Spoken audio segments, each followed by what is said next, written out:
So welcome to third part of negative effects of porn, and today's episode is about porn is addictive. So it wasn't very long ago that doctors and researchers believed that in order for something to be addictive, it had to involve an outside substance that you physically put into your body, like cigarettes, alcohol, or pornographers promise healthy pleasure and relief from sexual tensions, but what they often deliver is an addiction, tolerance, and an eventual decrease in pleasure. Once we got a peek into the brain, however, our understanding of how addictions work changed. It turns out cigarettes, alcohol, and drugs have more in common than you might think. Sure, on the outside, some are poured into a glass, while others are lit on a fire and smoked. But once they're in the body, they all do the same thing to the brain, flooded with a chemical called dopamine. That's what makes them addictive. And porn does the exact same thing. You see, your brain comes equipped with something called a reward pathway. Its job is to motivate you to do things that keep you and your genes alive. Things like eating or having sex to produce babies. The way it rewards you is by releasing dopamine into your brain because dopamine makes you feel good. However, just because your brain has adapted to motivate you to do something doesn't mean it's always good for you. For example, your brain produces higher levels of dopamine when you have chocolate cake than it does for whole wheat bread.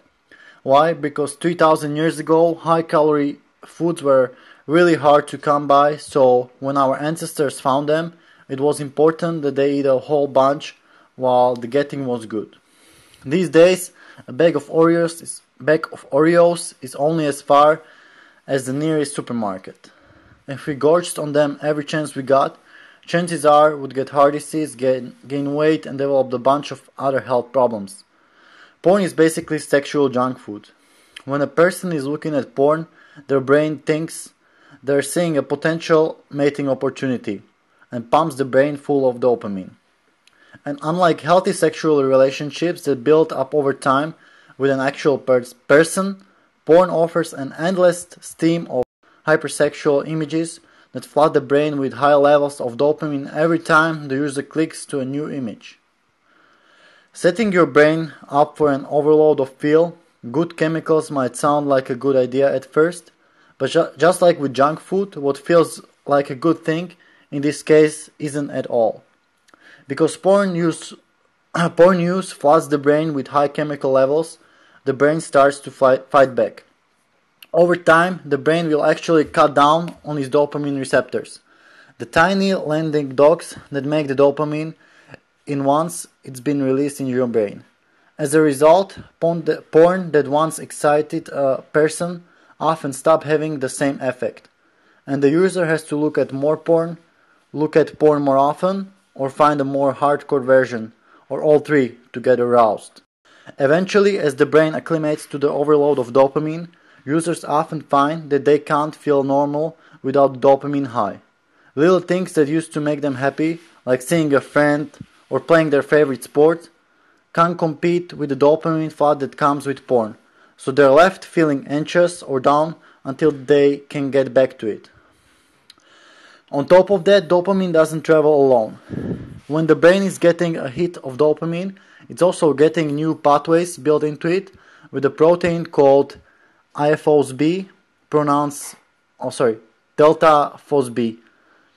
Essentially, delta phosB job is to help you remember to do things that feel good or are important, while dopamine is motivating your brain to do things and rewarding it for doing them. Delta phosB is quietly leaving trail markers in your brain, creating a pathway to help you get back there. When this happens with healthy behaviors, it's a very good thing. However, as little as one dose of many drugs will also cause delta phosB to start building up in the brain's neurons, and of course, powerful dopamine surge causes delta phosB to build up as well.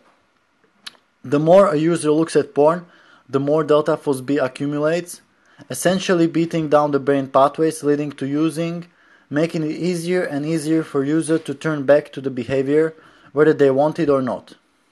Eventually, if enough delta phosB accumulates, it can flip a genetic switch causing irreversible changes in the brain that leave the user more susceptible to the addiction. And for teens, the risks are especially high since the teen brain's reward pathway has a response 2 to 4 times more powerful than an adult brain, which means teen brains release even higher levels of dopamine.